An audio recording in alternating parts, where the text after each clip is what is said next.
കാര്യം. പിന്നെ ഇവൻ അഹങ്കാരത്തോടെ എപ്പോഴും പറയുന്ന ഒരു കാര്യമാണ് കേട്ടോ. എന്താണ്?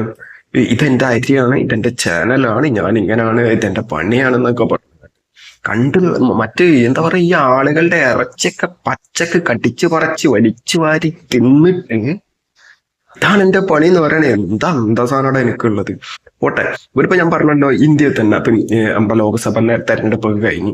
അതിനെ കുറിച്ച് ഇവൻ ചിലക്കനൊന്നും ഇല്ല. പക്ഷെ ഇപ്പൊ എന്റെ തൊള്ള തുറക്കാൻ പറ്റുന്നില്ല. തൃശ്ശൂരിൽ സുരേഷ് ഗോപി ജയിച്ച്, അതല്ല കോൺഗ്രസിന് ഇവിടെ ബാക്കി സീറ്റുകളൊക്കെ കിട്ടി, CPM ഒരു സീറ്റ്. അതൊക്കെ പോട്ടെ, അത് വിഷയമുള്ള കാര്യങ്ങളൊന്നുമില്ല. ഇവൻ വന്നിട്ട് ഞാൻ ഇന്നലെ ഒരു വീഡിയോ ചെയ്തിട്ടുണ്ട്. ഇവനൊരു സംഖ്യയാണ്, പക്ക ഒരു സംഖ്യ. അതിൽ യാതൊരു മാറ്റവും ഇല്ല. എന്റെ അഭിപ്രായം അങ്ങനെയാണ് എനിക്ക് തോന്നുന്നത്. അതങ്ങനെ തന്നെയാണ് സത്യം.